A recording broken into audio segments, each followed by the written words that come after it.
რა თქმა უნდა, ეს კიდევ ერთი ნათელი დემონსტრაცია იმის, რომ არა მხოლოდ აკავებს პოლიტიკური ნიშნით ივანიშვილის რეჟიმი თავის ოპონენტებს, არამედ მათ ართმევს ხოლმე, მათ შორის პატიმრობაშიც უფლებებს, ანუ პატიმრის უფლებებიც აქვს ხოლმე აბსოლუტურად შეზღუდული, ჩვენ ამას ხედავდით მათ შორის ლევან ხაბეიშვილთან მიმართებაში, ხედავდით ჩვენი პარტიის დამფუძნებელთან მიმართებაში წლების მანძილზე და ეხლა ხედავთ სხვა პოლიტიკური პატიმრების შემთხვევებშიც, მათ შორის ამ ხუთეულს, რა თქმა უნდა, აქვს შეზღუდული ფაქტობრივად ყველა პატიმრის უფლება, რაც არის აი პოლიტიკური დევნის კლასიკური გამოვლენა. აქედან დავიწყებთ ვიზარდა ჭირდება. ხო, ეს დამხობასთან დაკავშირებით ვიკითხავ, მაშინ ვინ უნდა იყოს დამხობაზე პასუხისმგებლობა გულისხმობ ვერ შემიძლია დამხობაზე. ამ კითხვას ვერ მივხვდი რას ვუყურებ. პასუხისმგებლობის ნაწილი ვინ უნდა იყოს პასუხისმგებლობა? და რა არა, რელევანტურია ხდება ოპოზიციის პარტიების განმჯისებლობა და ასევე მთლიანი პასუხისმგებლობის გადაბრალება ერთი ნაცნობ მოძრაობაზე. არა, პასუხისმგებლობის ნაწილი რას ეკითხავით ამდენ არ ვიცი რა რას ვუყურებ. რა უფრო მეტი ადამიანმა დაიჭირო თუ რას გულისხმობთ? არა, პასუხი პირიქით, ანუ პასუხისმგებლობა პოლიტიკური პასუხისმგებლობა სხვა თუ მორალური თუ რას ხო? არა, ჩვენ გასაგები მივხვდეთ ეს. გასაგები. ძალიან ბევრი ადამიანი არის დაკავებული არა მხოლოდ 4 ოქტომბრის შედეგად, არამედ ბოლო წლის მანძილზე პოლიტიკური ნიშნით ჩვენ ერთ სულ მოსახლეზე გავასწარეთ ყველაზე ავტორიტარულ რეჟიმებს პოლიტიკური პატიმრების რაოდენობით და ამაში დამნაშავე არის ივანიშვილი, რომელმაც შეცვალა კონსტიტუციური პრინციპები ქვეყნის, შეცვალა ქვეყნის კურსი და მათ შორის დაამყარებს ავტორიტარულ და დიქტატორულ რეჟიმს, რასაც თავის მხრივ რა თქმა უნდა მოყვება პოლიტიკური დევნა, რეპრესიები და ის ადამიანები, რომლებიც მის წინააღმდეგ არიან ბრძოლაში ჩართულები, არ არიან მიზეზები ამ რეპრესიების და კონკრეტული ადამიანების დაკავებების. კიდევ ერთხელ ვიმეორებ, ივანიშვილის ბრალია ის, რომ ქვეყანა ამ სპირალშია და ამ ჩიხში არის შესული, იმიტომ რომ მას გაცხადებული მიზანი აქვს, რომ 100,000-ობით საქართველოს მოქალაქე უნდა გაანეიტრალოს, ან გაახიზნოს ემიგრაციაში, ან მოახდინოს მათი დაკავება, რაც იწვევს თავისთავად ამ სიტუაციას. მე თქვი ვიზია პასუხისმგებლობა. აი რა საერთოდ თქვენ პარტიის მხრიდან. თქვენ პოზიცია მე ხო არ მაქვს, რა ვიცი, ჩემი პოზიცია მაქვს ხა, რა ვიცი. ხوار გადმოვალ თქვენ პოზიციაზე, რა ვიცი.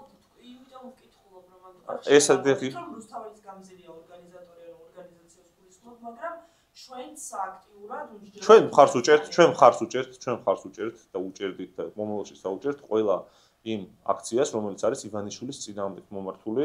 ჩვენ მხარს უჭერდით მაგალითად ისეთი ადამიანის აქციებსაც და დაანონსებულსაც, რომელიც გასაგები ყველასთვის და თემა საზოგადოებამ იცის, რომ საერთოდ არ გახლავთ ნაციონალურობასთან არათუ დაახლოებული, არამედ პირიქით ძირითად შემთხვევაში აბსოლუტურად დაპირისპირებული გულისხმობ სალომე ზურაბიშვილს, არც მასთან დაკავშირებით ამიტომაც არის ხოლმე ეს მაგალითი ძალიან კარგი, რომ როდესაც მან შეკვდება პრეზიდენტის სასახლეს და საერთოდ არ უცოდეთ მისი გეგმების შესახებ, სადაც ასევე ჩვენ აღმოჩნდით, უბრალოდ მთლიანად ეს სიტუაცია, სადაც მუდმივად არის დაძაბულობა და კრიზისი ქვეყანაში, არის ერთი კაცის დამსახურება, რომელმაც გადაწყვიტა, რომ პირადი ძალაუფლების და ფულის გამო რაღაც ნაწილი საზოგადოების დაატყვევოს, გახიზნოს და პირდაპირ აცხადებს კიდევ ახლა მისი კარის ფილოსოფოს ნათქვამი აქვს, რომ ეს ხალხი რაც უფრო მალე დატოვებს საქართველოს უკეთესიაო.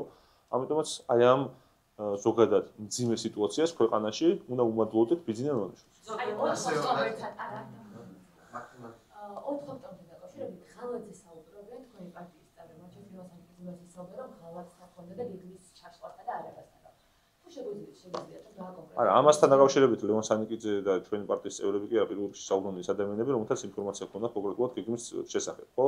ანუ მათი განცხადება არის ამის საფუძველი, რომ ჩვენც იგივეს ფიქრობენ და იგივეს ამბობენ, რომ როგორც ამ ადამიანებმა თქვეს, აირია გეგმა, ისინი თან აბსოლუტურად მშვიდობიანად იყვნენ მოსულები, ყველამ კარგად ვიცით და სახეზე ქონდა პროვოკაციებიც, ამიტომაც ახლა ზუსტად რა და როგორ მოხდა, აი ეს ახლა სანამ არ გაიცემა პასუხი იმ ადამიანების მხრიდან, ვინც ეს იცის, ნამდვილად ვინც იცის, გეგმა ვინც იცოდა და შესაბამისად მე რაც მოხდა ისიც ყველაზე კარგად ვინც იცის, მათ გარეშე ახლა ჩვენ შეგვიძლია უბრალოდ ვარაუდოთ და ახლა ან მუდმივად შეიძლება გაგრძელდეს ეს ვარაუდი.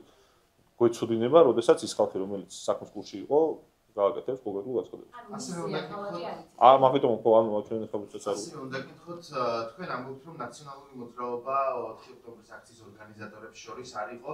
რაზე დაყრდნობით ამბობთ, რომ ბაჩო ახალაია არ იყო ერთ-ერთი ორგანიზატორი ამ აქციების? თქვენმა ანაცვლზე თქვა მაგალითად, რომ არ იყო ბაჩო ახალაია აქციის ორგანიზატორი. არა, ამ ადამიანთან დაკავშირებით, კონკრეტულ ადამიანთან დაკავშირებით, ყველა მიცის, რომ ის პოლიტიკურ პროცესებში ჩართული აღარ გახლავთ და მსგავსი, ასე ვთქვათ, ადამიანები, რომლებიც არიან რეჟიმის მიერ გამოყენებულები ხომ ხშირად იმისთვის, რომ მათი წინააღმდეგ წლების მანძილზე პროპაგანდა მიმდინარეობს, შემდგომში მათ ბუად წარმოაჩენენ ხოლმე და ამ ადამიანებს აწევებენ ყველა პოლიტიკურ პროცესს საქართველოში.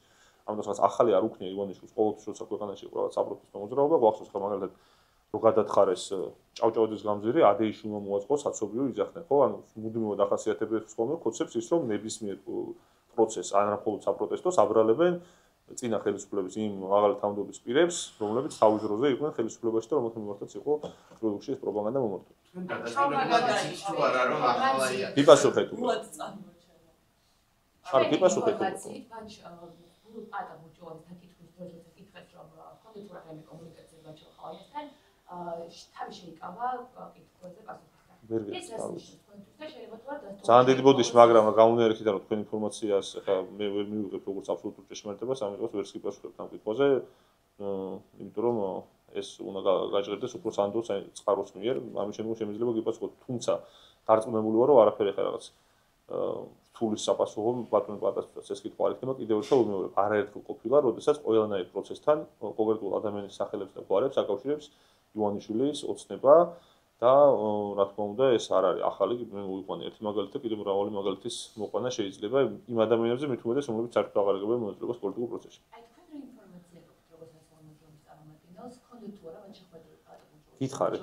ანუ უკვე იმდენჯერ გიპასუხეთ, არ ვიცი, გითხარით რომ არანაირად. აი თამარ ჩერგოლეიშვილს ზუსტად თამარ ჩერგოლეიშვილის კონტექსტში მინდა ვიკითხო რომ ის და გამოძიებაზეც არის მათ შორის გამოკითხვაზე პროცესში დაბარებული, იმიტომ რომ მან ერთ-ერთი მედიის კიდე წოდებოდა ეთერში განაცხადა რომ ის ამბობდა კიდევ აპირებდა რაღაცაების თქმას, თუმცა ნუ თავი შეიკავა რატომღაც და აი როდესაც ის გაცხადებულად ამბობს რომ თვითონ ნაციონალურ მოძრაობაში იყო დაპირისპირებაო, ანუ ისეთი ოდიოზური ფიგურის როგორც ბაჩო ახალია და მის სახელთან და გვართან დაკავშირებული სისტემა არის, ხო? ის სისხლიანი 9 წელი საპატიმროებში რაც ხდებოდა, ადამიანებს რომ აწამებდნენ ზუსტად მისი მინისტრობის პერიოდში იყო და ყველამ ძალიან კარგად იცის მისი და მისი ძმა არაერთად. აი ამასთან დაკავშირებით ზუსტად ამას ხომ არ მოყვა დაპირისპირება ნაციონალურ მოძრაობაში. არანაირად არ ვიცი. აი ესეთ რა თქვენ შეგიძლიათ თვითონ პარტიაში იყო დაპირისპირება. არა, გასაგებია. ის რომ ესეთი ოდიოზური გავიგე ყველაფერი. გიპასუხებ. რამდენი წლის შემდეგაც ამას ხო არ მოყვა. გასაგებია თქვენი ექსკურსი ისტორიული, მადლობა ისტორიული ექსკურსისთვის. საინტერესო ისტორიული ექსკურსი იყო, ალბათ უფრო გადაცემის ფორმატი მოხდებოდა, რაც შეეხება ჩემ პასუხს. მე პირდაპირ გეტყვით, რომ ის ადამიანები, რომლებიც მუდმივად არ უპასუხოთ, არ გიპასუხოთ. თუ არ გიპასუხებთ. თამარ ჩერგოლეიშვილი რას განაცხადებს, ნამდვილად ვერ ვიქნებით პასუხისმგებელი, ეს ადამიანი მუდმივად თხავს და ლანძღავს ნაციონალურ მოძრაობას ყოველდღიურ რეჟიმში, თავარი სამიზნე ყავს ნაციონალურ მოძრაობის სახით არჩეული, ანუ ყველა მის განცხადებაზე სერიოზულად რომ ვიმსჯელოთ, მე მგონია არაადეკვატური, გაუნერიხით, რომ ამ ადამიანს უბრალოდ მიზანი აქვს, რომ ნებისმიერი ინფორმაცია რაც გავრცელდება ნაციონალურ მოძრაობაზე, მე ეს ინფორმაცია იქნება ეს სწორი, არასწორი, არ ვიცი, რამეს დაფუძნებული, არ დაფუძნებული, მე ეს ინფორმაცია მუდმივად ატრიალოს თუნდაც თავის სოციალურ ქსელში თუ თავის გამოსვლებში. ამიტომ ანუ უარყოფთ რომ ნაციონალურ მოძრაობაში საერთოდ რაიმე დაპირისპირება. ნაციონალურ მოძრაობაში დაპირისპირება. ახალაიას გამო. ნაციონალურ მოძრაობაში ვერ იქნებოდა დაპირისპირება, იმიტომ რომ არანაირი კავშირი ამ ადამიანს ჩვენ პარტიასთან არ გააჩნია. არ ვიცი, საერთოდ არანაირი კავშირი არ გააჩნია. როგორ შეიძლება ყოფილიყო დაპირისპირება ამ ადამიანთან კავშირით, ესეც წარმოუდგენელი. აი სახელმწიფოები ფიგურირებდა და მაგრამ საფუძველი ხდები იყო ერთ-ერთი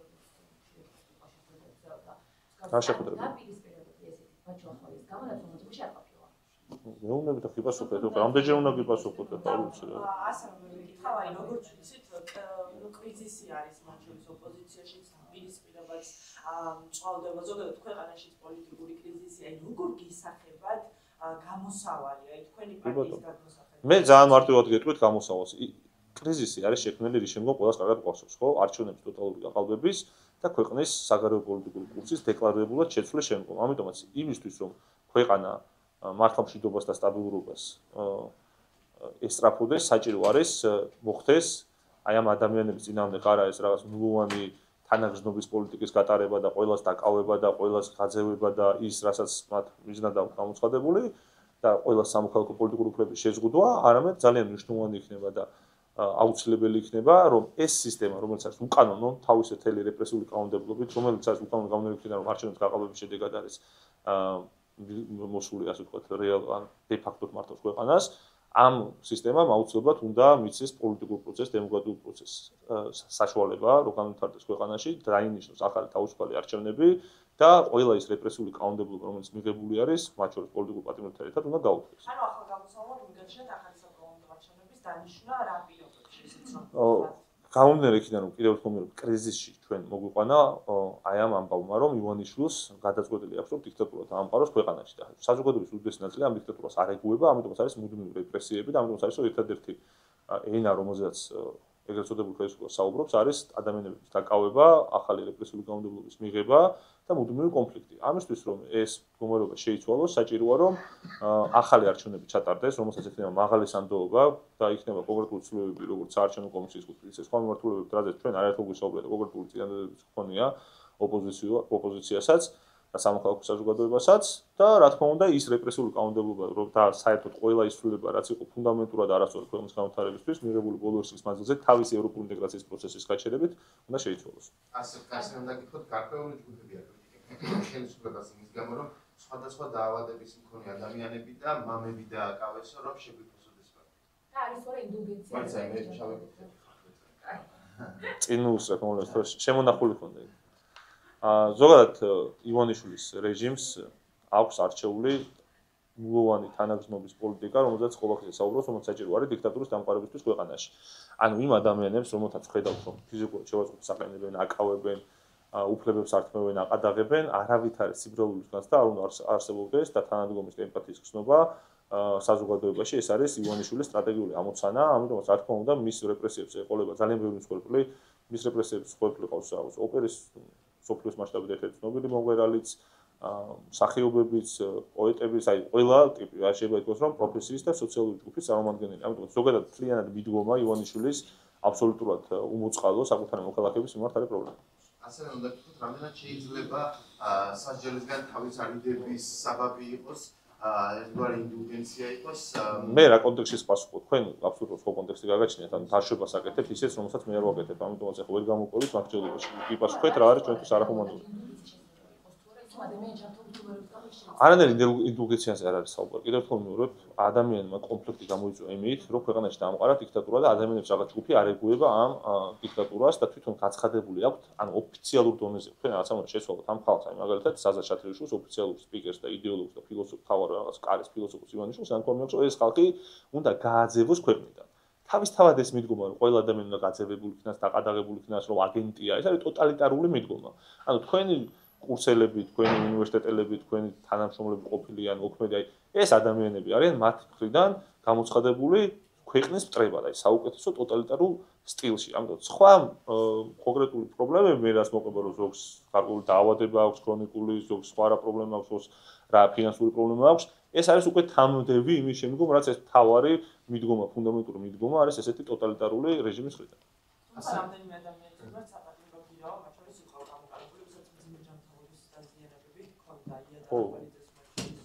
არა, გასაგებია, მაგრამ ამ საკითხის ერთ დავამატებ აი ფედერალისტების ლიდერთან დაკავშირებით სხვა კონტექსტში მინდა გითხოთ, თქვენ ზოგადად იმის იმედია ამ ადამიანისგან გულისხმობთ თამარ ჩერგოლეიშვილისგან, რომელიც მათ შორის ოპოზიციონერებისგან უკვე მასე იწოდა ესე ვთქვათ ოცნების სასარგებლო იდიოტიც, ესეთი განცხადებებიც მოვისმინეთ. აი, რამდენად გაქვთ იმის იმედი, რომ თამარ ჩერგოლეიშვილის იმედი? კი, ოპოზიციის ლიდერები მათ შორის Facebook პოსტებში. არა, იმედი თუ მაქვს თამარ ჩერგოლეიშვილის თუ რას მოგიწევთ? არა, აი გამოგითხვაზე რა ინფორმაციას მიაწვდის თუ გაქვთ ვერ გეტყვით ახლა რეალური ინფორმაცია მისგან შეიძლება იყოს უწოდება.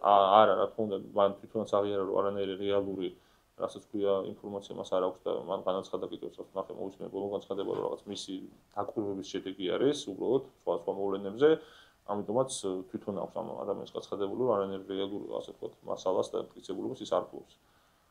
ასე უნდა გითხოთ, რატომ arguments ბრიუსელი პრეზიდენტის სასახლეზე შტურმს ხელისუფლება ამბობს, რომ ეს ექსტრემიზმის მხარის მდგომაო შალოპოპოვაშვილმა დაწერა პოსტი ამას მიმართულებით. აი, მარტივი მიზეზი გახლავთ, ეს რეჟიმი თავისი ფუნებით, თავისი რეპრესიული ასე ვთქვათ ხასიათით არის იმდენად არასანდო, რა თქმა უნდა, ნებისმიერი დასავლეთის არამხოლოდ წარმომადგენლის არამედ ინსტიტუციისთვის, რომ რა თქმა უნდა მათი ვერსიები, რასაც თქვენ მიიჩნევთ აბსოლუტურ ჭეშმარიტებად, ასე არ არის განხილული თუნდაც ბრიუსელში და ევროპის სხვა დედაქალაქებში თუ დასავლეთში ზოგადად. ყველამ კარგად იცის, რომ ამ ხალხმა მიიტაცა ძალაუფლება და სხვადასხვა ძალადობრივი პროვოკაციების მეშვეობით ცდილობენ შეინარჩუნონ ეს უკანონოდ მიტაცებული ძალაუფლება. ეს არის ამოსავალი წერტილი, რის გამოც ყოველთვის ნაღლობს და დარდობს და ბრაზობს ივანიშვილის რეჟიმი, თითქოს და მას ხარდაჭერას არ უცხადებს არც ერთ მომენტში დასავლეთით. რას ემსახურება სტრასბურგში დაგეგმილი შეხვედრები, რომლებიც 20-23 ოქტომბრის პერიოდში გაიმართება და სპიკერები არიან ნანიკა ჟორჟორიანი, გიორგი ახობაძე, ნინო დოლიძე, შოთა დიხმელაშვილი და ანა ფატიკა. მართველი გუნდი ამბობს, რომ ეს სიზღის და სრულის კამპანიის გაგრძელება არის. აი თქვენი მხრიდან თუ იქნება ვინმე წარმომადგენელი? არის, მე არ ვქო კონკრეტულად.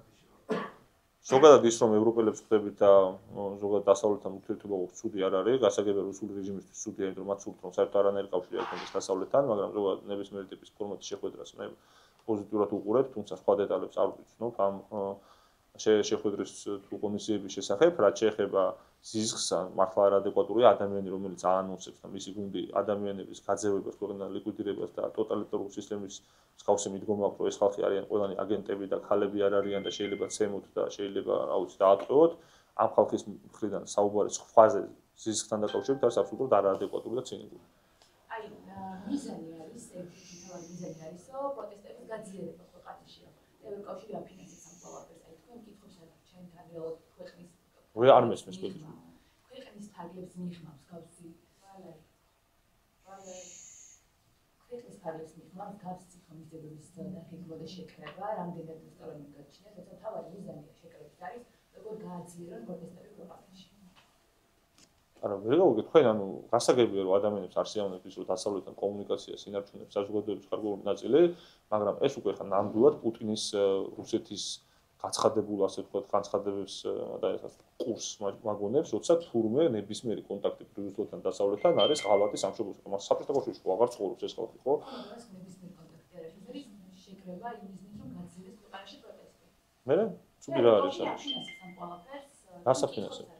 ამ შეკრებას, ხიდების მშენებლების პლატფორმის ფარგლებში. არა, ერთ-ერთი პროტესტს აძლიერებს თუ რას აკეთებს ეს კომისიები, ანუ ერთ-ერთი ნებისმიერი ტიპის კონტაქტი რაც არსებობს დასავლეთსა და საქართველოს შორის, უნდა შენარჩუნდეს საზოგადოების დონეზე, იმიტომ რომ გასაგებია რომ რეჟიმმა პოლიტიკურად დააშორა და ინსტიტუციურად დააშორა ევროკავშირის საქართველოს, მაგრამ როდესაც სხვა ადამიანები სამოქალაქო საზოგადოების წარმომადგენლები და პოლიტიკური სპექტრის წარმომადგენლები ხვდებიან ჩვენს დასავლეთ პარტნიორებს, ეს არის აბსოლუტურად ბუნებრივი. ივანიშვილის რეჟიმის მოცემულობაა, რომ ვერაფერზე სხვაზე ინსტიტუციურ ჩარჩოებზე და პარტიულ პროცესზე ვერ ესაუბრები, ვერც საპარლამენტოზე გამომდინარე იქიდან, რომ ქვეყანაში მსგავსი ტიპის პოლიტიკური პროცესი არის ლიკვიდირებული ივანიშვილისვე მიერ. ერთადერთი სივრცე, სადაც დარჩენილი არის რეალური ოპოზიცია, არის მათ შორის სამოქალაქო საზოგადოებაც, არის საპროტესტო სივრცე. ამიტომაც ეს ყველაფერი არის ივანიშვილის დამსახურება და არა ან ევროპელი ბიუროკრატების, ან პოლიტიკოსების, ან თუნდაც ქართველი აქტივისტების.